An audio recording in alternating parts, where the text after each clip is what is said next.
যুক্তিযুদ্ধলৈ স্বাগতম জনাইছো মই দীক্ষিত শৰ্মা ৰাজ্যত উচ্ছেদ অভিযান অব্যাহত আছে আৰু এই উচ্ছেদৰ মাজতে এটা ডাঙৰ প্ৰশ্ন হৈছে যে 26 অৰ্থাৎ 2026 চনৰ বিধানসভা নিৰ্বাচনৰ প্ৰাক্ষণত চলা এই উচ্ছেদে ৰাজ্যৰ ৰাজনীতিৰ দিশ সলনি কৰি পেলালে নেকি এইটো এই মুহূৰ্তত বিভিন্ন মহলত প্ৰশ্ন উত্থাপন হৈছে কাৰণ ইয়াৰ পূৰ্বলৈকে দেখা পোৱা গৈছিল যে এক প্ৰকাৰে কৰবাত নহয় কৰবাত কিছু প্ৰশ্নৰ অৱতাৰণা হৈছিল কেইবাটাও বিতৰ্কই স্থান লাভ কৰিছিল আৰু সেই বিতৰ্কৰ মাজতে কেইবাটাও প্ৰশ্ন উত্থাপন হৈছিল আৰু সেই প্ৰশ্ন উত্থাপনৰ মাজতে আৰম্ভ হোৱা এই উচ্ছেদ অভিযানে কৰবাত নহয় কৰবাত যেটো উজনি নামনি সকলো স্থানতে পৰাকলৈকে উচ্ছেদ হোৱাৰ কথা মুখ্যমন্ত্ৰীয়ে বাৰম্বাৰ দুহাৰি আছে আৰু এটাৰ পিছত আনটো উচ্ছেদ হৈ আছে এই উচ্ছেদে ৰাজনীতিৰ দিশ এই মুহূৰ্তত সলনি কৰি পেলালে নেকি এই বিষয়ে আজি আমি পুংখানুপুংখভাৱে আলোচনা কৰিব বিচাৰিম যুক্তিযুদ্ধত এই বিষয়ে আমি কথা পাতিম যে কি চলি আছে হসাকৈ ৰাজ্যৰ ৰাজনীতি 26ৰ বাবে যে ৰাজনীতি আৰম্ভ হৈছিল 2026 চনৰ বিধানসভা নিৰ্বাচনৰ যি ৰাজনীতি আছিল যি প্ৰস্তুতি আছিল যি প্ৰস্তুতি সকলোসমূহ ৰাজনৈতিক দলে কৰিছিল সেই প্ৰস্তুতি কৰবাত নহয় কৰবাত চলি আছিল যদিও এটা এটা বিশেষ নেৰেটিভ সেট কৰাত বা এটা বিশেষ নেৰেটিভ আনাত সহায়ক হৈছে নেকি এইটো এই মুহূৰ্তত এটা ডাঙৰ প্ৰশ্ন এই উচ্ছেদ অভিযানৰ মাধ্যমেৰে উচ্ছেদক লৈ প্ৰশ্ন উত্থাপন হৈ আছে তাৰ মাজতে আৰু এটা প্ৰশ্ন উত্থাপন হৈ আছে যে যিসকল উচ্ছেদিত হয় বা যাক উচ্ছেদ কৰা হৈছে তেওঁলোক সঁচাকৈ সন্দেহযুক্ত হয় নে নহয় সন্দেহযুক্ত নাগৰিক হয় নে নহয় বা তেওঁলোকৰ নাগৰিকত্বক লৈ কিবা প্ৰশ্ন আছে নেকি কাৰণ সেইসকল বিৰোধীৰ ফালৰ পৰা ৰাজ্য চৰকাৰক প্ৰশ্ন কৰা হৈছে যে যদি তেওঁলোক সন্দেহযুক্ত হয় তেওঁলোকক আকৌ বেলেগকৈ কিহ সংস্থাপন দি থকা হৈছে আৰু যদি তেওঁলোকক সংস্থাপন দি আছে তাৰ মানে কৰবাত নহয় কৰবাত তেওঁলোক আপুনি যদি চাই তেতিয়ালে তেওঁলোকৰ ওপৰত যেটো সন্দেহযুক্তৰ যেটা স্টাম্প দিবলৈ চেষ্টা কৰা হৈছে সেইটো এটা বেলেগ উদ্দেশ্য প্ৰণোদিত নেকি হেয়া বিৰোধীয়ে প্ৰশ্ন উত্থাপন কৰি আছে সৰকাৰি পক্ষ আৰু শাসকীয় দলৰ যুক্তি এই ক্ষেত্ৰত বেলেগ ধৰণে আহিছে আৰু কৰবাত নহয় কৰবাত আপুনি যদি চাই দিছপুৰৰ পৰা আৰম্ভ কৰি বৰাক ব্ৰহ্মপুত্ৰ উজনি নামনি সকলো স্থানতে এই মুহূৰ্তত উচ্ছেদ ৰাজ্যৰ ৰাজনীতিৰ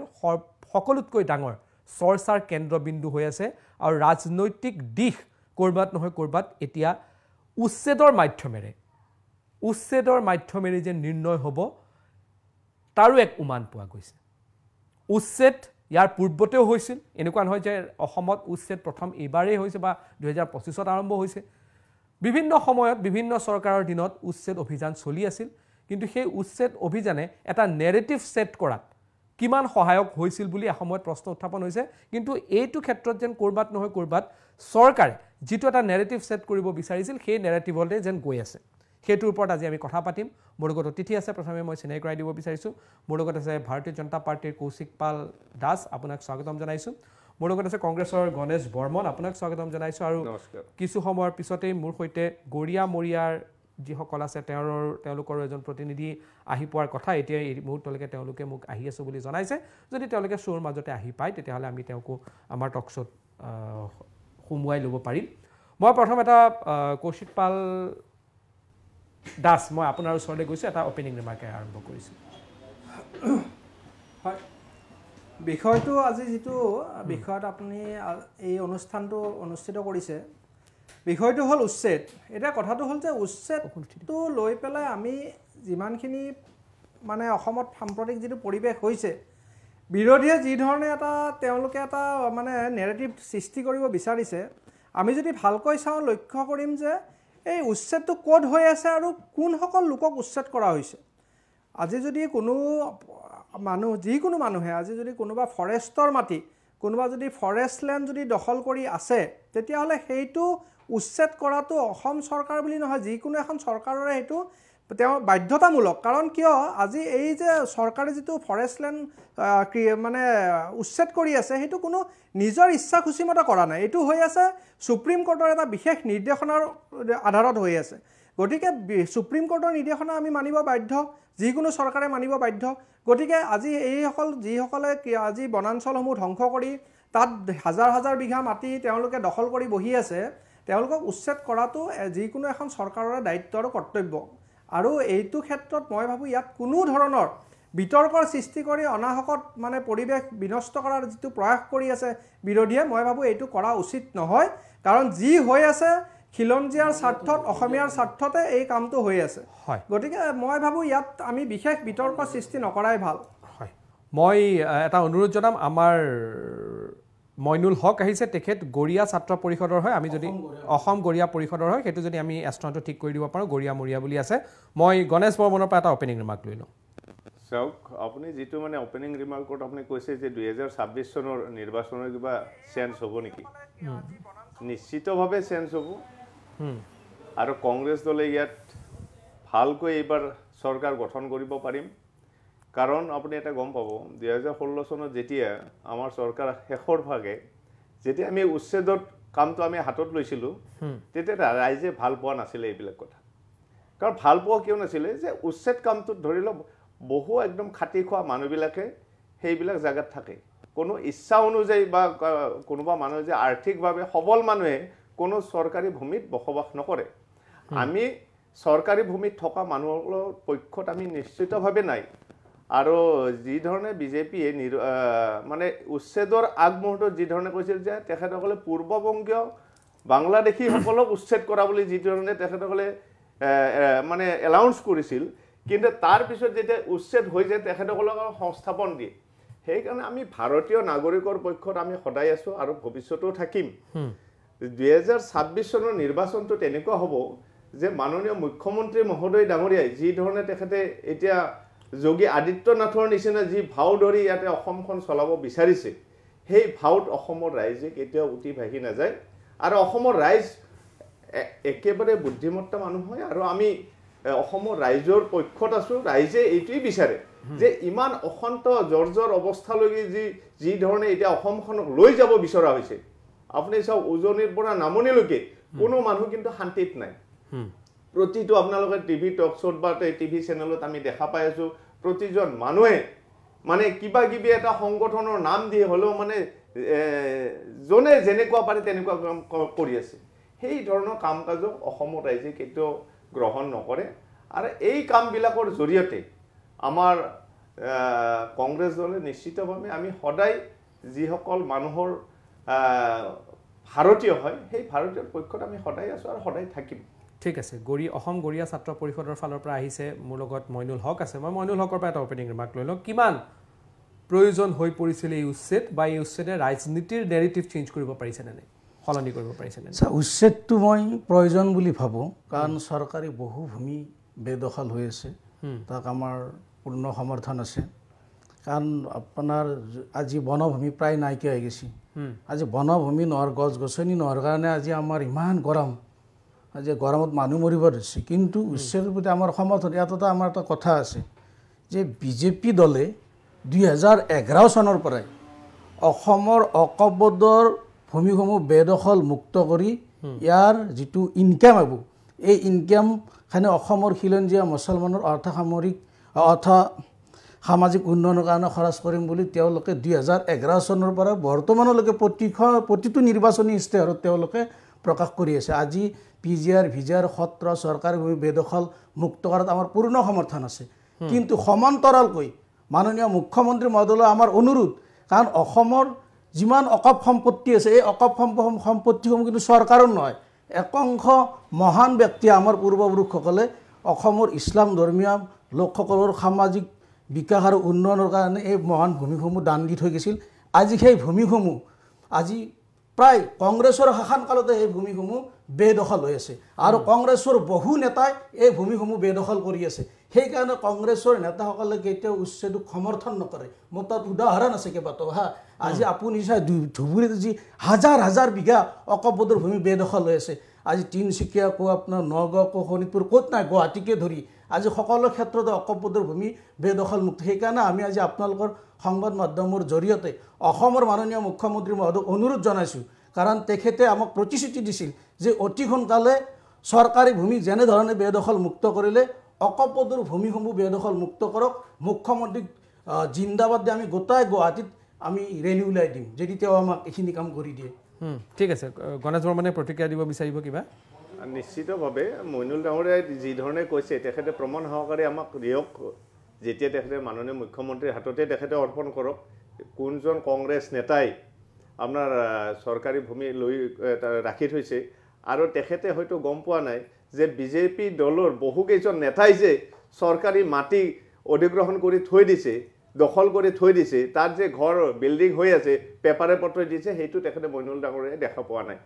দুৰ্ভাগ্যজনক তেখেতে একপক্ষীয়ভাৱে চৰকাৰী পক্ষত আছে যে নহওক তেখেতে থাকিব পাৰে তেখেতৰ এইটো মৌলিক অধিকাৰ তেখেতে কাৰ পক্ষ থাকিব সেইটো তেখেতৰ মৌলিক অধিকাৰ কিন্তু তেখেতে যিহেতু অসম গৰিয়াৰ হেৰিৰ পৰা আহিছে মইনুল হক ডাঙৰীয়া ছাত্ৰ সংগঠনৰ পৰা তেখেতে এইখিনিও অধ্যয়ন কৰাটো জৰুৰী বুলি মই ভাবোঁ যে তেখেতে অকল কংগ্ৰেছ দলক দোষাৰোপটো নকৰি যে সামূহিকভাৱে কোন কোন মানুহে আপোনাৰ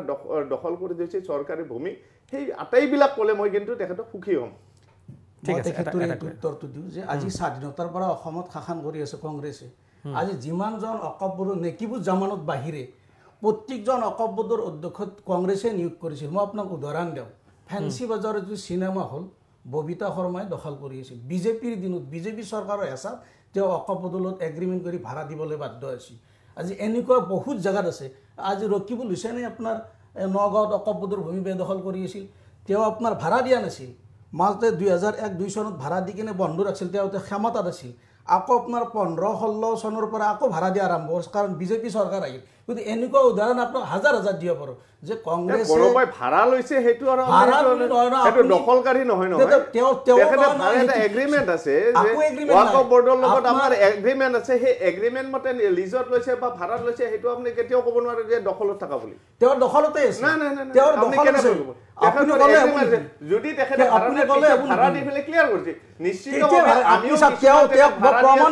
প্ৰমাণ দিব পাৰোঁ তেওঁ অসুবিধাৰ কাৰণে হয়তো আমি ভাড়া দিব পৰা নাই তেওঁ 15 বছৰ অসুবিধা আছে তেওঁৰ 15 বছৰ অসুবিধা থকা নাই 15 বছৰ অসুবিধা থকা নাই এজন মানুহৰ 15 বছৰ অসুবিধা থকা নাই তেওঁ 15 বছৰ শাসনত থকা তেওঁ যেতিয়া মন্ত্ৰী হৈছিল সেই সময়ত তেওঁ অকল আপোনাৰ কি বুলি কয় ভাড়া আদায় দিয়া নাছিল তাৰ উদাহৰণ আছে কমপ্লিট তথ্যখিনি আপুনি নিশ্চিত জানি লওক তাৰ পিছত তথ্য সহকাৰে কৈছো এটা সিস্টেম আছে সেই সিস্টেমৰ ভিতৰত সকলোৱে মানে ভাড়া দিয়ে তাতে হেৰি কৰে আপুনি চাওক আজি ধুবুৰীত আপোনাৰ হাজাৰ হাজাৰ বিঘা বেদখল হৈছে আপোনালোকে এই বিষয়ে বিগত সময়ছোৱাত বিধানসভাত সন্মানীয় বিধায়ক চেয়াৰমেন আলী ডাঙৰীয়া ৰচিদ মণ্ডল নুৰুল হক ডাঙৰীয়াই বিভিন্ন সময়ত বিভিন্ন অকববুৰ ভূমিক লৈ প্ৰশ্ন উত্থাপন কৰিছিল আজি আপুনি কৈছেতো আমি 2 দিনৰ ভিতৰত অকববুৰ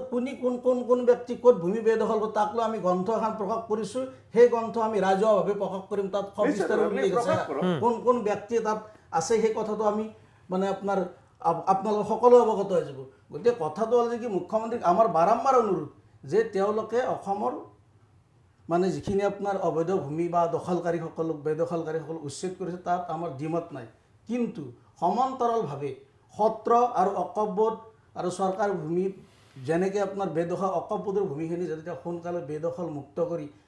এসামক তাৰ যিটো ইনকাম আহে সেই ইনকামটো যাতে খিলঞ্জীয়া মুছলমানসকলৰ সামগ্ৰিক বিকাশৰ কাৰণে খৰচ কৰে সেই মুখ্যমন্ত্ৰীক আহ্বান জনাম আৰু তাৰোপৰি মই কংগ্ৰেছৰ প্ৰতিনিধিগৰাকীৰ লগত এটা কথাত একমত কাৰণ কি বুলি কোনোবা এজন ব্যক্তি এনেকুৱা ব্যক্তি থাকিব পাৰে খিলঞ্জীয়া মানুহ যাৰ ক'তো মাটি নাই সি এক কথা মাটি দখল কৰি হয়তো আপোনাৰ ঘৰ বান্ধি থাকিব পাৰে কিন্তু খিলঞ্জীয়াৰ নাম লৈ কোনোবা যদি আপোনাৰ 10 বিঘা মাটি দখল কৰি আছে তেওঁলোক কিন্তু চৰকাৰে উচ্ছেদ কৰিব লাগে আৰু জনে 50 বিঘা লৈ আছে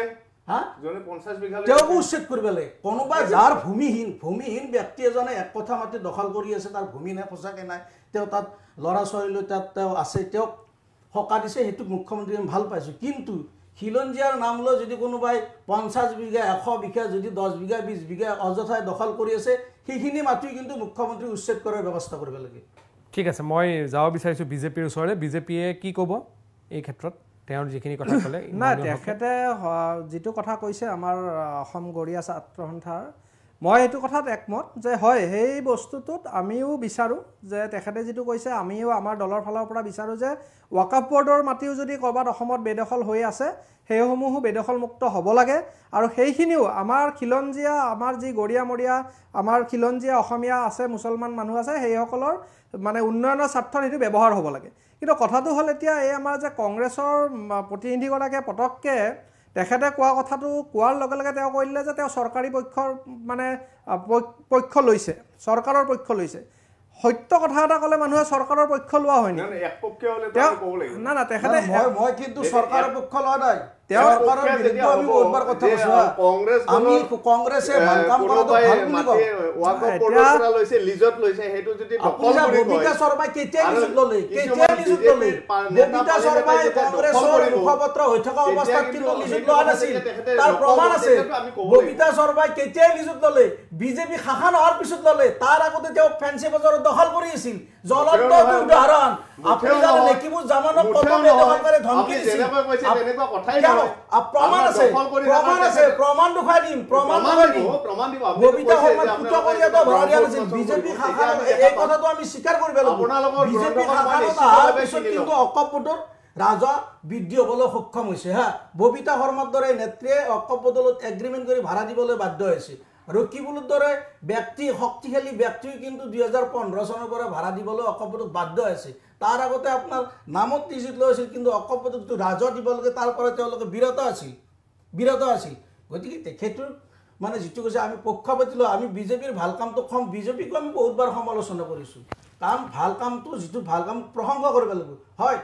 মুখ্যমন্ত্ৰী দিয়া প্ৰতিশ্ৰুতি কিন্তু এতিয়াও ৰক্ষা কৰা নাই বিজেপি দলে যিখিনি অকপদক লৈ প্ৰতিশ্ৰুতি ৰক্ষা কৰা নাই তেওঁলোকে কৈছিল যে অসমৰ যিমান অকপদৰ ভূমি আছে জৰীপ কৰি তেওঁলোক বেদখল মুক্ত কৰা হ'ব আজি দুখ লাগে আজি সেই ভূমিসমূহ চৰকাৰৰ ভূমি নহয় আৰু আমাৰ পূৰ্বপুৰুষসকলে আমাৰ সামগ্ৰিক বিকাশৰ কাৰণে সেই মহান মূল্যৱান ভূমিসমূহ আমাৰ অকপদক দান কৰি থৈ গৈছিল যাতে তাৰ ইনকামৰে খিলঞ্জীয়া মুছলমানসকলৰ সামগ্ৰিক বিকাশ হয় কিন্তু আজিও আমি বিজেপিৰ প্ৰতিনিধিগৰাকীক আমি ধন্যবাদ দিছোঁ তেওঁ অকল টিভিত ক'লে নহ'ব তেওঁ চৰকাৰকো হেঁচা দিয়া যাতে সোনকালে অকপদৰ ভূমিখিনি আপোনাৰ বেদখল মুক্ত হয় আৰু প্ৰকৃত ৰাজহটো যাতে আমাৰ খিলঞ্জীয়া মুছলমানৰ সামগ্ৰিক বিকাশৰ কাৰণে যদি চৰকাৰে ব্যৱহাৰ কৰে সেয়া আমি তেওঁক অনুৰোধ জনাইছোঁ মানে বিষয়টো যেটো মূল আছে যে এতিয়া মই মোৰ কথাখিনি এতিয়া কওঁ যেহেতু মাজতে অলপমান হেৰি হ'ল কথাখিনি হ'ল এনেকুৱা যে মই যেটো ক'ব বিচাৰিছিলোঁ যে এতিয়া কংগ্ৰেছৰ এনেকুৱা এটা অৱস্থা হৈছে সত্য কথা যদি কোনোবাই কয় তেতিয়াহ'লে লগে লগে তেওঁলোকে মানে হেৰি কৰি দিয়ে যে এইটো বিজেপিৰ এজেণ্ট বা তেওঁলোকে বিজেপিৰ হেৰি কৰি আছে পক্ষ লৈ আছে এনেকুৱা এটা পৰিৱেশ তেওঁলোকে সৃষ্টি কৰাৰ প্ৰয়াস কৰি আছে এতিয়া যিখিনি কথা অলপ আগতে আলোচনা হ'ল প্ৰমাণ সহকাৰে তথ্য থকা বুলি কোৱাৰ পিছতো কংগ্ৰেছে সেইটো মানি ল'বলৈ অস্বীকাৰ কৰি আছে নহয় তেওঁতো কৈ আছে যে ববিতা শৰ্মাই লিজত লোৱা নাই ববিতা শৰ্মাই কেইটা লিজত লৈছে 2015 চনৰ পিছত বিজেপি শাসনত অহাৰ পিছত লৈছে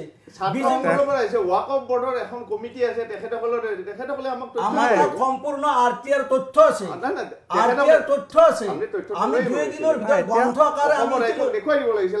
আমি গ্ৰন্থ আকাৰে প্ৰকাশ কৰিম অসমৰ ৰাইজক অৱগত কৰাম অসমৰ প্ৰতিটো মিডিয়া হাউচ ঠিক আছে আপুনি যেদিনা গ্ৰন্থখন উন্মোচন কৰিব আমি সেইখন গ্ৰন্থ ল'ম আমি কিন্তু অকপদৰ ভূমি বেদখল মুক্ত কৰাৰ কাৰণে কংগ্ৰেছ দলে কোনোদিন পদক্ষেপ নললে আৰু কিয় ল'ব তেওঁলোকৰ নেতা পাল নেতাসমূহে সেই ভূমিসমূহ ভোগ কৰি আছে সেইকাৰণে তেওঁলোকে এই অকপদৰ ভূমিখিনি বেদখল মুক্ত কৰাৰ কাৰণে তেওঁলোক শাসনত থকা সময়ত কোনো ধৰণৰ ব্যৱস্থা নললে আনকি অকপ সম্পৰ্কে আজিও বহু মানুহ অকপ কি সেই কথাটো অৱগত নহয় তেওঁলোকে প্ৰচাৰ কৰাৰ ক্ষেত্ৰতো কোনো ধৰণৰ গুৰুত্ব নিদিলে কাৰণ তেওঁলোকে ক্ষমতাত থাকিলে কিবা এটা কৰে আৰু বিৰোধীত থাকিলে তেওঁলোকে কিবা এটা কয় কংগ্ৰেছ দলক আমি বেয়া নাপাওঁ কংগ্ৰেছ দলে এতিয়াও তেওঁলোকৰ মানে কিছু আপোনাৰ কথা বতৰা তেওঁলোকে সাল সলনি ঘটা নাই কিন্তু সাল সলনি ঘটাত তেওঁলোকৰ সময় আছে সময় আহি পৰিছে তেওঁলোকে সাল সলনি ঘটাব লাগে সত্যটো সত্য কথা ক'ব লাগে তেওঁলোকে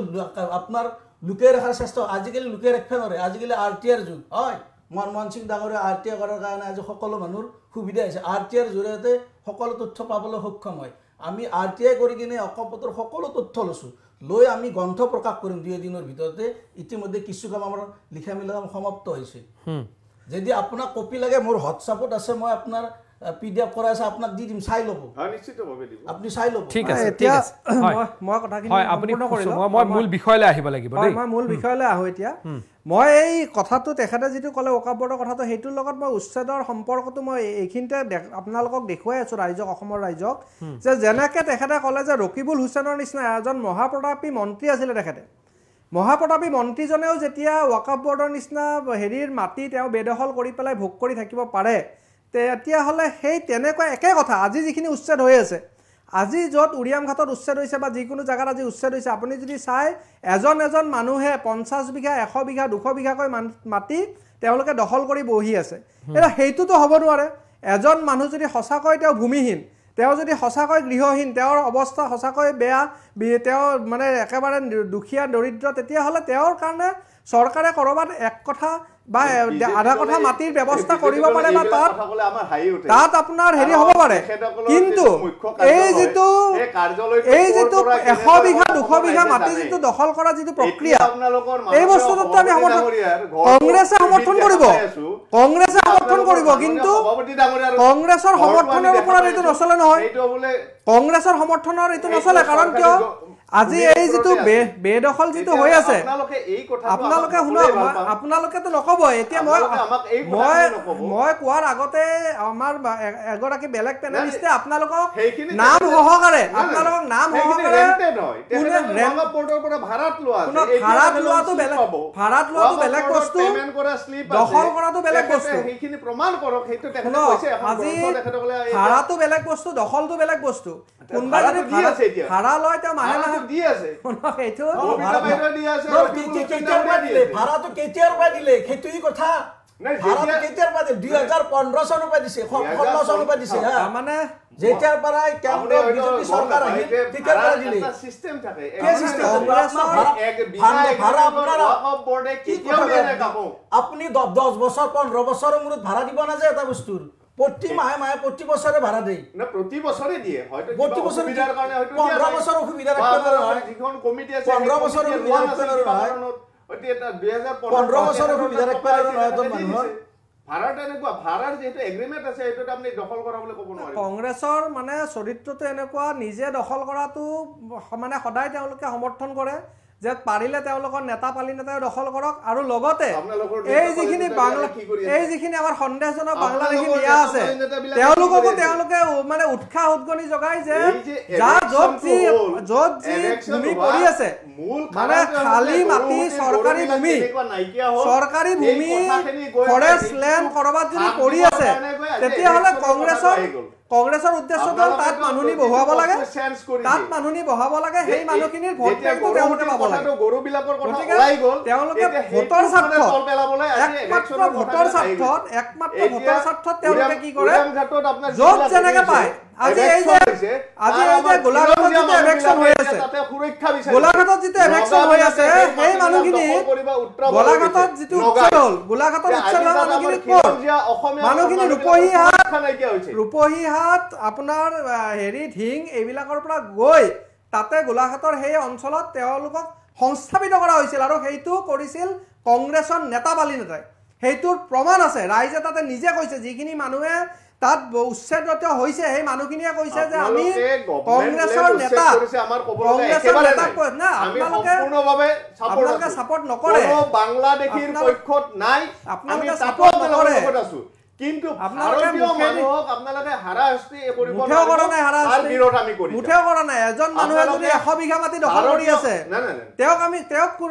কেনেকৈ হ'ব এজন মানুহে মানুহৰ 100 বিঘা মাটি তাতে দখল কৰি আছে থাকিব পাৰে সাধাৰণ নাগৰিকৰ নাই তাতে আপুনি দেখা নাই হয়তো আপুনি দেখা নাই আপোনাৰ শুনক আপুনি যাব উৰিয়াম ঘাটত যায় কিমান বিঘা মাটি আজিলৈকে জানে আপোনাৰ কিমান বিঘা মাটি দখল হৈ আছে 29 লাখ বিঘা মাটি অসমত দখল হৈ আছে বেদখল হৈ আছে গতিকে সেই বস্তু খিলঞ্জীয়া মানুহৰ ক'ত বেদখল আছে আপুনি দেখাই দিয়ক খিলঞ্জীয়া মানুহ শুনক খিলঞ্জীয়া মানুহৰ লখিমপুৰত কি হ'ল আজি লখিমপুৰত যিখিনি মানুহৰ সেই মানুহখিনিৰ লগত মানে সন্দেহজনক নাগৰিকখিনিৰ লগত যিখিনি আমাৰ খিলঞ্জীয়া দুই এটা ঘৰ আছিলে তেওঁলোকক লগে লগে আপুনি হয়তো কেতিয়াও গম পোৱা নাই তেওঁলোকক লগে লগে সংস্থাপিত কৰা হৈছে তেওঁলোকক লগে লগে তেওঁলোকৰ সংস্থাপনৰ ব্যৱস্থা কৰি দিছে অসম চৰকাৰে গতিকে সংস্থাপন কৰিছে এইটো নহয় যিখিনি তাৰ পৰা আপোনালোকে যি ধৰণে মিয়াখিনি সংস্থাপিত কৰা হোৱা নাই আপুনি ভুল বুজি আছে আগত বাংলাদেশী বুলি কৈছিল যে পূৰ্ববংগীয় বাংলাদেশীক আমি কোনো এভিকচনত বাংলাদেশী 2026 চনৰ নিৰ্বাচনৰ কাৰণে কোনো মিয়া সংস্থাপিত কৰা হোৱা নাই কৰিব বিচাৰিছে এই মেৰু বিভাজন আপোনালোকে এইটো মেৰু বিভাজন নহয় আপুনি ভুল কৈছে সফল নহব এইটো মেৰু বিভাজন নহয় ইমান অবুজ নহয় সকলো কথা বুজি আছে আপোনালোকে আৰু যিটো প্লেনিং কৰিছে 2026 চনত ইয়াৰে উত্তৰটো আপোনালোকে নিশ্চিতভাৱে পাব আপোনালোকে এই নিৰ্বাচনৰ আগমুহূৰ্তত আপোনালোকে সময়ত বুজি পাব নিজে বুজি পাব ভোটাৰক লৈ কৰিছে সময়ত বুজি পাব আজি কিন্তু আপোনালোকে সফল নহব সময়ত আপোনালোকে নিজে বুজি পাব 26ত কি হ'ব অসমৰ ৰাইজে কি বিচাৰে কিন্তু আমি সদায় খিলঞ্জীয়াৰ পক্ষত আছিলো ভৱিষ্যতেও থাকিম তাৰ কাৰণে মই মাননীয় মুখ্যমন্ত্ৰী ডক্টৰ হিমন্ত বিশ্ব শৰ্মাক মই এই ক্ষেত্ৰত ধন্যবাদ দিছো যে তেওঁ আজি এই সাহসী পদক্ষেপটো তেওঁ ল'বলৈ সক্ষম হৈছে যাৰ ফলত আজি আমাৰ খিলঞ্জীয়া মানুহখিনিয়ে নিজকে সুৰক্ষিত অনুভৱ কৰিছে আজি এই লখিমপুৰৰ কথা এখেতে অলপ আগতে উল্লেখ কৰিছিল লখিমপুৰত আপোনাৰ 1993 চনত যেতিয়া হিতেশ্বৰ শইকীয়াৰ চৰকাৰ আছিলে তেতিয়া আদিয়ালেংগী সত্ৰৰ সত্ৰাধিকাৰক এই সন্দেহজনক মিয়াই গৈ পেলাই ভয় ভাবুকিৰে তেওঁৰ গুপ্তাংগ কাটি তেওঁক হত্যা কৰাৰ চেষ্টা কৰিছিলে আৰু তেখেতে যেতিয়া সেই সমস্ত তথ্য তেখেতে এখন চিঠিত লিখি পেলাই তেওঁ আনি পেলাই আমাৰ পুলিচক আৰু যেতিয়া প্ৰশাসনক জনাইছিলে তেতিয়া সেইটো তেওঁৰ অপৰাধ বুলি গণ্য কৰি পেলাই হিতেশ্বৰ শইকীয়া ডাঙৰীয়া নেতৃত্বৰ চৰকাৰে তেখেতক জেল হাজতলৈ প্ৰেৰণ কৰিছিলে তাতকে দুখজনক কথা কি হ'ব পাৰে অসমবাসী ৰাইজৰ কাৰণে যে এজন খিলঞ্জীয়া এজন সত্ৰাধিকাৰক তেওঁ সত্য কথাটো কোৱা বাবে সন্দেহজনক নাগৰিক বাংলাদেশে তেওঁক হত্যা কৰিবলৈ অহা বুলি কোৱা বাবে তেওঁক মানে কত সুৰক্ষা দিব হিতেশ্বৰ শইকীয়া কংগ্ৰেছ চৰকাৰে তেওঁক উল্টা জেল হাজতলৈ প্ৰেৰণ কৰিছিলে তেখেতে লিখা তেখেতে নিজে হাতে লিখা আপুনি নাজানে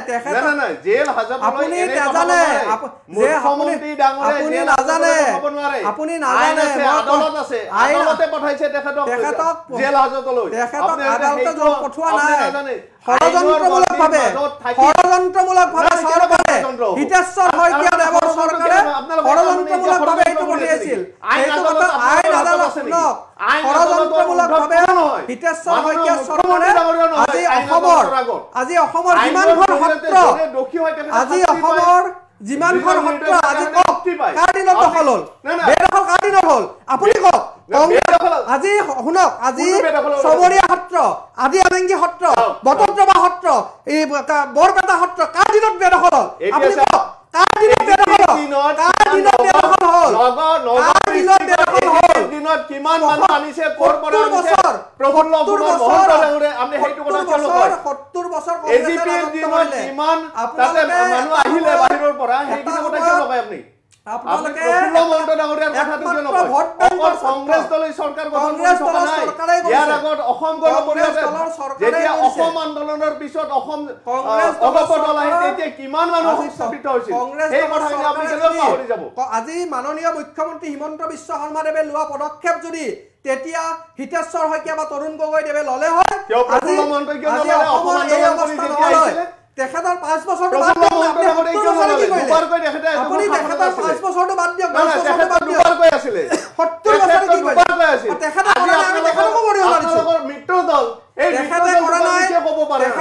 আমি তেখেতকো বৰিহণা দিছো আপুনি কেনেকৈ বৰিহণা দিলে আপুনি শুনক কিন্তু অসম গণপৰিষদে যেতিয়া অসম আন্দোলনৰ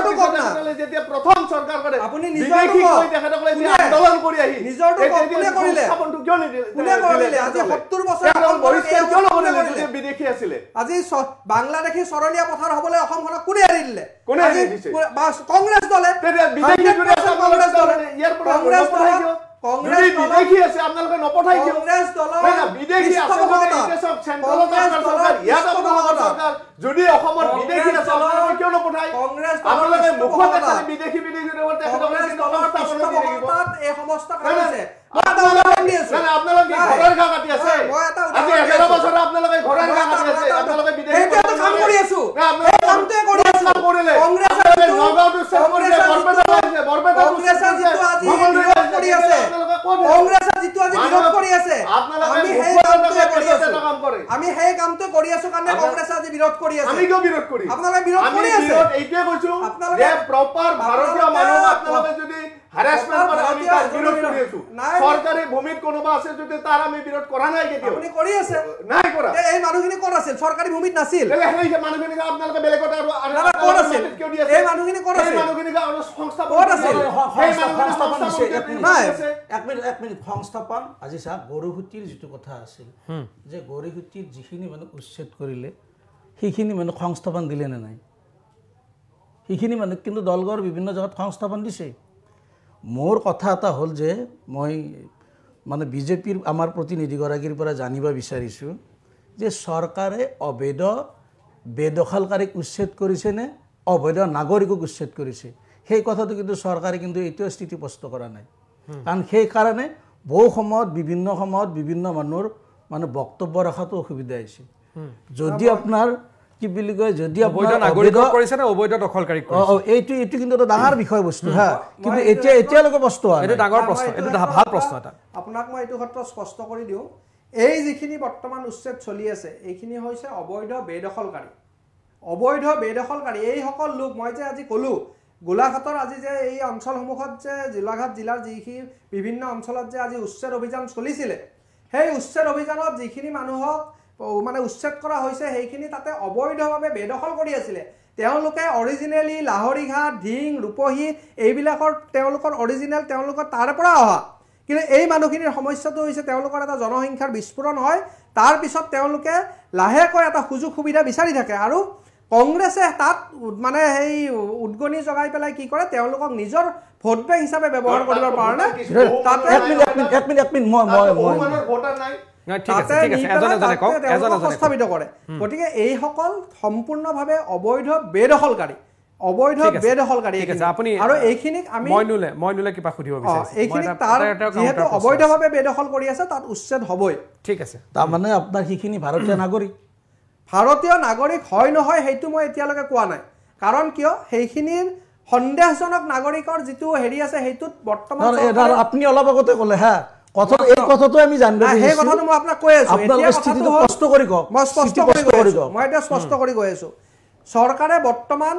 চৰকাৰী ভূমি জলাশয় বনাঞ্চল বা যিকোনো সত্ৰৰ মাটি বা যিকোনো অনুষ্ঠানৰ মাটি যদি কোনোবাই অবৈধভাৱে দখল কৰি আছে প্ৰথমতে তাক উচ্ছেদ কৰি পেলাই সেইখিনি দখলমুক্ত কৰি আছে এতিয়া তাত যোনে আছে হ'ব পাৰে যেনেকৈ লখিমপুৰৰ ঘটনাটো এখেতে ক'লে যে তাত কিছু সংখ্যক আমাৰ স্থানীয় খিলঞ্জীয়া মানুহ আছিলে আহোম মানুহ হয় তাত যদি কোনোবা খিলঞ্জীয়াও আছিলে দুই এঘৰ সেইখিনিও আমি তাৰ পৰা উচ্ছেদ কৰা হৈছে চৰকাৰে কাৰণ অবৈধভাৱে বেদখল কৰি থকা সকলোকে উচ্ছেদ কৰা হৈছে প্ৰথম কথাটো হ'ল সেইটো এতিয়া অবৈধভাৱে বেদখল কৰি পেলাই এই মানুহখিনিক যেতিয়া নিজৰ জাগালৈ অৰিজিনেল জাগালৈ যেতিয়া ঘূৰাই পঠোৱা হৈছে তাৰ পিছত এই যিটো আপুনি প্ৰশ্ন কৰিছে যে সেইসকল ভাৰতীয় হয় নে নহয় সেইটো এটা বেলেগ চেপ্টাৰ সেইটো পিছত যেতিয়া আকৌ আমাৰ তথ্য হেৰি হ'ব আমাৰ NRC লৈ পেলাও কিছু মানে হেৰি এটা চলি আছে এটা বিভ্ৰান্তি এটা চলি আছে সেইসমূহ পিছত হ'ব তেওঁলোক নাগৰিক হয় নে নহয় সেই তথ্যখিনি আমি পৰৱৰ্তী পৰ্যায়ত যেতিয়া এটা বেলেগ পৰ্যায় চলিব তাত স্থিৰ হ'ব কিন্তু বৰ্তমান সময়ত যিটো হৈছে যে সেই তেওঁলোক অবৈধভাৱে বেদখল কৰি থকা অবৈধ দখলকাৰী আৰু তেওঁলোকে তাৰ পৰা যোৱাৰ পিছত তা আপোনালোকে ধৰক গোলাঘাটত মানুহখিনি উচ্ছেদ কৰি দিলে তেওঁলোকে তাৰ পৰা যে আৰু কোনোবা জেগাত চৰকাৰী ভূমিত বুজাই কিনে বহিব পাৰে তেওঁ সেই বিষয়টোৰ ওপৰত কিবা চৰকাৰে ব্যৱস্থা লৈছে নেকি সেইটো বিষয়টো নিশ্চয় আমাৰ আমিতো এতিয়ালৈকে কোনো ব্যৱস্থা লোৱা দেখা নাই হা এতিয়া মোক অলপ ক'ব আপুনি কৈছে যে কোনোবাই নগাঁও ঠিঙুৰ হা আমি দেখা পাইছোঁ যে তাত উচ্ছেদ কৰা মানুহ যদি নগাঁৱত আহি প্ৰৱেশ কৰিছে তাতো বাধা দিছে কিন্তু সেই মানুহখিনি এতিয়া যাব ক'ত আপোনালোকে অবৈধ বেদখলকাৰী সেইকাৰণে মই কৈছোঁ যে অবৈধ বেদখলকাৰী নে অবৈধ নাগৰিক সেইটো ডাঙৰ প্ৰশ্ন যদি তেওঁলোক উচ্ছেদ কৰাৰ পিছত কোনোবা আৰু বেলেগ জেগাত যায় আপোনাৰ তেওঁলোকে চৰকাৰী মাটিত বা ক'ৰবাত বহিব পাৰে তাৰ ওপৰত কিবা তেওঁলোকে যদি বেলেগ জেগাত বহিব নোৱাৰে সেই ব্যৱস্থাটো চৰকাৰে কিবা লৈছে নে নাই যদি লৈছে আপোনালোকে তাক ৰাজহুৱা কৰক নহয়তো আপোনালোকে যদি নকৰে তেনেহ'লে আকৌ আপোনাৰ বিভিন্ন বন অঞ্চল ক'ৰবাত যায় বেদখল হ'ব তাৰ ওপৰত চৰকাৰে এটা ব্যৱস্থা ল'ব লাগিব চৰকাৰে এই ক্ষেত্ৰত স্থিতিগ্ৰস্ত কৰিব লাগিব ঠিক আছে কৌশিক পালদাস নিশ্চয় এই ক্ষেত্ৰত মাননীয় মুখ্যমন্ত্ৰী ডক্টৰ হিমন্ত বিশ্ব শৰ্মাদেৱে পৰৱৰ্তী সময়ত স্থিতি স্পষ্ট কৰি দিব আৰু লগতে মই এইখিনিৰ মই এছুৰেঞ্চ দিব পাৰোঁ মই এইখিনি মই হেৰি কৰিব পাৰোঁ অসমৰ ৰাইজক যে এই বেদখলকাৰীসকলে গৈ পেলাই পুনৰ ক'তো যাতে বেদখল কৰিব নোৱাৰে তাৰ ব্যৱস্থা অসম চৰকাৰে ইতিমধ্যে তাৰ ব্যৱস্থা কৰি আছে আৰু এওঁলোকক কোনো তেনেকুৱা ধৰণে বেদখল কৰিব সুযোগ সুবিধা যাতে তেওঁলোকে নাপায় তাৰ ব্যৱস্থাও অসম চৰকাৰে ইতিমধ্যে কাম আৰম্ভ কৰিছে গতিকে এইটো আমি কেতিয়াও ভাবিব নালাগে যে এওঁলোকে ইয়াৰ পৰা উচ্ছেদ কৰি লৈ গৈছোঁ তেওঁলোকে গৈ পেলাই কালি পৰহি ক'ত বেলেগত বহিব পাৰিব সেইটো সম্ভৱ নহয় কাৰণ অসম চৰকাৰ প্ৰতিজ্ঞাবদ্ধ যে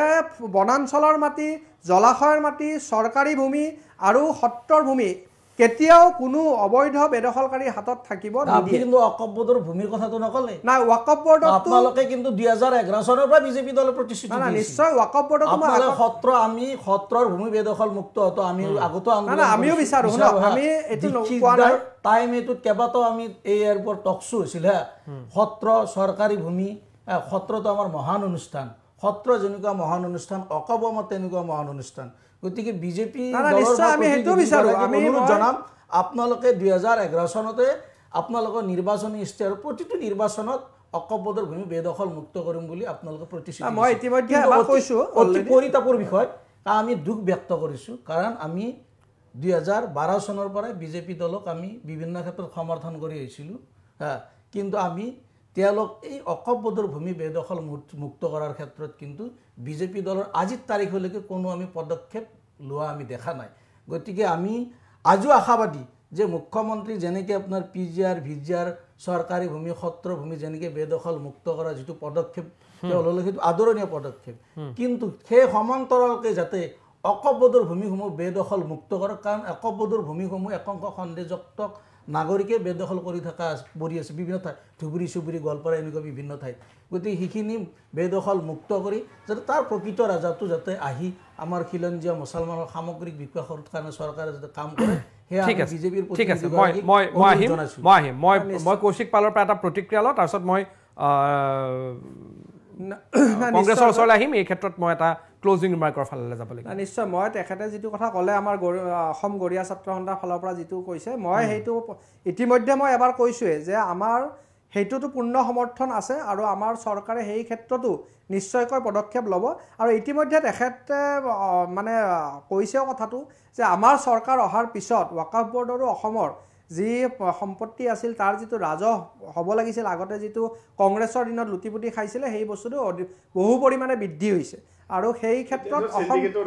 ক্ষেত্ৰত অসম চৰকাৰে পদক্ষেপ লৈছে আৰু যিয়ে হওক অসম চৰকাৰ আমাৰ বিজেপি চৰকাৰ অহাৰ পিছত যিসকল বেদখলকাৰীয়ে বেদখল কৰি আছিল ওয়াকফ বৰ্ডৰ মাটিও তেওঁলোকেও ভয়তে হওক বা সংকটে হওক তেওঁলোকে ভয়তে কৰিছে চৰকাৰে কিন্তু কোনো পদক্ষেপ লোৱা নাই তেওঁলোকে ভয়তে বিজেপি চৰকাৰৰ ভয়তেই হওক তেওঁলোকে এই ৰাজহটো দিয়া আৰম্ভ কৰিছে আৰু পৰৱৰ্তী সময়ত নিশ্চয়কৈ ইয়াৰো ব্যৱস্থা অসম চৰকাৰে ল'ব ঠিক আছে গতিকে এইখিনি মই মানে অসমৰ ৰাইজক আশ্বাস দিব বিচাৰিছোঁ যে কোনো ধৰণৰে মানে এনেকুৱা অবৈধ বেদখল অসমত আৰু চলিব দিয়া নহ'ব ঠিক আছে মই কংগ্ৰেছৰ প্ৰতিনিধি গণেশ বৰ্মনৰ ওচৰলৈ আহিছোঁ আপোনাক মই 2 মিনিট সময় দিছোঁ আপুনি ক্লোজিং ৰিমাৰ্ক কৰি যাওক যে এতিয়া হ'ল 2026 চনৰ নিৰ্বাচনটো তেখেতসকলে কি ধৰণে পাৰ কৰিব তেখেতৰ হাতত কোনো অস্ত্ৰ নাই মূল্য বৃদ্ধিয়ে মানুহক জুৰুলা কৰিছে মানুহৰ উন্নয়ন নাই মানুহৰ সংস্থাপন নাই যদি 5000 পোষ্ট ওলাই 12 লাখ 13 লাখ যুৱক যুৱতীয়ে এপ্লাই কৰে তে আজিৰ দিনত প্ৰায় 35 লাখ যুৱক যুৱতীয়ে মানে বেৰোজগাৰ হৈ আছে মানে কৰ্ম সংস্থাপন নাই ব্যৱসায় বাণিজ্য একেবাৰে থপ হৈ গৈছে মানে কোনো ৰাস্তাত মানুহে মানে কষ্ট কৰি খোৱাৰ ৰাস্তা এটাও নাই মানুহে যদি ফুটপাথতো কোনোবাই দোকান দি আছে সেইটোও ভাঙিছে মানে কোনো ধৰণৰ মানুহে যি গৰীব শ্ৰেণী চলাই যোৱাৰ কাৰণে কোনো ধৰণৰ ৰাস্তা নোহোৱা হৈছে এইখন চৰকাৰৰ এটাই নীতি এটো হিটলাৰে কৈছিলে তাৰ মানে মানুহক এনেকুৱাকৈ মানে হেৰি কৰিব লাগে মানে কষ্ট দিব লাগে তেখেতৰ মানে নিজে চলি থকাটোৱে তেখেতৰ উন্নয়ন বুলি ভাবিব লাগে মানে মানুহৰ বাধ্য হৈ যাব যে তেখেতে যে চলি আছে এই যে 1250 টকা আমাৰ কিছুমানক চৰকাৰখনে দিছে সেইখিনিয়ে বহুত বুলি ভাবি বেলাই মানুহে চলি থকাতে মানুহৰ উন্নয়ন বুলি ভাবি বেলাই মানুহে চলিব লগা এটা অৱস্থা হৈছে মানুহৰ তো সেই পৰ্যায়লৈকে এই অসমখন গৈ আছে তেনেকৈ মানে গৰীবক গৰীব কৰি গৈ আছে আৰু ধনীয়ে ধনী হৈ আছে আপোনাৰ সব কোনোবাই যদি 1250 পাইছে কোনোবাই আকৌ 50 লাখ পাইছে তো এই ধৰণৰ ৰাজ সাহায্যবিলাক আমাৰ দুখীয়া দৰিদ্ৰ মানুহবিলাকক 1250 টকা দি তেখেতসকলৰ নেতা পালি নেতাবিলাকে আকৌ 50 লাখৰ ৰাজ সাহায্য লৈ আজি অসমখন চলি আছে তেখেতসকলে কিন্তু চৰকাৰে ভূমি মানে দখল কৰি তেখেতসকলে অট্টালিকা বান্ধিব পাৰে কিন্তু সাধাৰণ নাগৰিক এটাই যদি কোনোবা এটা জাগাত যদি ভাৰতীয় নাগৰিক হিচাপে তেখেতে ক'বাত হেৰিও কৰিছে তেখেতৰ ঘৰটো একেদিনাই টাইম নিদিয়াকৈ যে সুপ্ৰিম কোৰ্টৰ যিটো গাইডলাইন আছে সেই গাইডলাইন অমান্য কৰি 6 দিন 5 দিনৰ ভিতৰতে তেখেতৰ ঘৰবিলাক ভাঙি দিছে তো সেই কাৰণে আমি চৰকাৰৰ পক্ষত এই কাৰণে মানে অতিষ্ঠ হৈছো যে চৰকাৰে নিয়ম মাফিক কামবিলাক কৰা নাই সেই কাৰণে আমি তেখেতসকলক বিৰোধ কৰিছো বিৰোধ কৰাৰ কাৰণ বেলেগ নাই তেখেতসকলে যদি নিয়ম মাফিক হিচাপত তেখেতসকলে কামবিলাক কৰিলে হয় আমি নিশ্চিতভাৱে চৰকাৰী ভূমিত যে তেখেতসকলে যে উচ্ছেদ কৰিছে আমি তাত কেতিয়াও আমি হস্তক্ষেপ নকৰিলো বা আমি বিৰোধ নকৰিলো নাম্বাৰ 1 কথা সেইটো আৰু দ্বিতীয় কথা হৈছে তেখেতসকলে যে নিৰ্বাচনৰ প্ৰাক মুহূৰ্তত এই যে মেৰু বিভাজনৰ যে সৃষ্টি কৰিব অসমখনক বিচাৰিছে যে অশান্ত কৰিব বিচাৰিছে এইটো দুৰ্ভাগ্যজনক কাৰণ অসমখন এনেকুৱা আজি বহু বছৰ আমি দেখাৰ পৰাই যে এনেকুৱা কিন্তু নাছিলে শান্তিত আছিল তেখেতসকলেও মাননীয় সৰ্বানন্দ সোণোৱাল ডাঙৰীয়া মুখ্যমন্ত্ৰী হৈ গৈছে তেতিয়াও কিন্তু এনেকুৱা অশান্ত হোৱা নাছিলে এটা মাননীয় মুখ্যমন্ত্ৰী ডাঙৰীয়াই তেখেতে কি ভাবি কি কাম কৰিছে নাজানো কিন্তু তেখেতৰ এই কাম কাজ বিলাকে কিন্তু অসমৰ প্ৰায়বিলাক মানুহে যিবিলাক মানুহে ধৰি লওক মানে সমাজ ব্যৱস্থাৰ লগত জড়িত তেখেতসকলে কিন্তু এইটোত ভাল পোৱা ঠিক আছে মইনুল হক মই আপোনাৰ পৰা 2 মিনিট সময় দিছো আপুনি ক্লোজিং ৰিমাৰ্ক দিয়ক মই অকপদৰ ভূমি বেদখল মুক্ত কৰাৰ কাৰণে আমাৰ দুটা ৰাজনৈতিক দলৰ প্ৰতিনিধিকে অনুৰোধ জনাইছো যে শাসক দলে এই বিষয়টো গুৰুত্ব সহকাৰে লওক আৰু বিৰোধী দল হিচাপেও তেওঁলোকৰ এটা দায়িত্ব আছে বিৰোধী দল হিচাপেও যাতে তেওঁলোকে এই অকপদৰ ভূমি বেদখল মুক্ত কৰাৰ কাৰণে চৰকাৰক যাতে সহায় কৰে আৰু মই আজি আপোনালোকৰ এই শ্ব'টোৰ জৰিয়তে মাননীয় মুখ্যমন্ত্ৰী মহোদয়ক অনুৰোধ জনাম যিসকল মানে আপোনাৰ খিলঞ্জীয়া লোক আছে প্ৰকৃততে তেওঁলোক ভূমিহীন তেওঁ কোনোবা এক কথা বা 10 লেচা মাটি দখল কৰি যদি ঘৰ বানি ল'ৰা ছোৱালী ৰাখি আছে তেওঁলোক যাতে উচ্ছেদ নকৰে আৰু কোনোবা খিলঞ্জীয়াৰ নাম লৈ যদি 10 বিঘা 50 বিঘা 100 বিঘা বুলি দখল কৰি আছে খিলঞ্জীয়াৰ নাম ল'লেও যাতে তেওঁলোকক ৰেহাই নিদিয়ে তেওঁলোককো চৰকাৰে উচ্ছেদ কৰাৰ ব্যৱস্থা কৰক নহ'লে আপোনাৰ খিলঞ্জীয়াৰ নাম লৈ আৰু যিমান চৰকাৰী ভূমি আছে হয়তো কোনোবা শাসক দলৰ মানুহ দখল কৰিব পাৰে বিৰোধী দলৰ মানুহ দখল কৰিব পাৰে ইয়াৰ ওপৰত মুখ্যমন্ত্ৰী এটা ডাঙৰ স্থিতি আপোনাৰ সিদ্ধান্ত এটা লৈ যাতে মানে সেই দখল কৰা ভূমিসমূহ যাতে উদ্ধাৰ কৰিব পাৰে তাৰ ওপৰত মুখ্যমন্ত্ৰী মহোদয়ক ব্যৱস্থা কৰাৰ কাৰণে আপোনালোকৰ মাধ্যমৰ জৰিয়তে অনুৰোধ জনাইছোঁ ঠিক আছে কৌশিক পাল দাস আপোনাৰ ক্লোজিং ৰিমাৰ্ক হয় মই শেষত এইটো কথাই কওঁ যে আমাৰ মাননীয় মুখ্যমন্ত্ৰী ডক্টৰ হিমন্ত বিশ্ব শৰ্মাদেৱে স্পষ্টভাৱে কৈছে যে অসমত কোনো ধৰণৰ অবৈধ বেদখল ইয়াত সহ্য কৰা নহ'ব আৰু য'তে অবৈধ বেদখল হৈ আছে চৰকাৰী ভূমি হওক এই বনাঞ্চল হওক যিয়েই হওক তাত উচ্ছেদ চলিবই কাৰণ 100 বিঘা 200 বিঘা 500 বিঘা মাটি লৈ সেইটো কেতিয়াও মানে কোনো ধৰণৰ তাতে হেৰি হ'ব নোৱাৰে গতিকে সেই উচ্ছেদ চলিবই আৰু ইয়াত কংগ্ৰেছে সমৰ্থন দিয়ে নিদিয়ে সেইটো তেওঁলোকৰ কথা কিন্তু খিলঞ্জীয়া স্বাৰ্থত অসমীয়া স্বাৰ্থত তাতে হিন্দু হওক মুছলিম হওক খ্ৰীষ্টান হওক যিয়ে হওক অসমীয়াৰ স্বাৰ্থত আমি এই কাম কৰিম আৰু কৰি যাম সদায় আমি খিলঞ্জীয়া স্বাৰ্থত আমি কাম কৰি যাম বিজেপি চৰকাৰখন ইয়াৰ বাবে প্ৰতিজ্ঞাবদ্ধ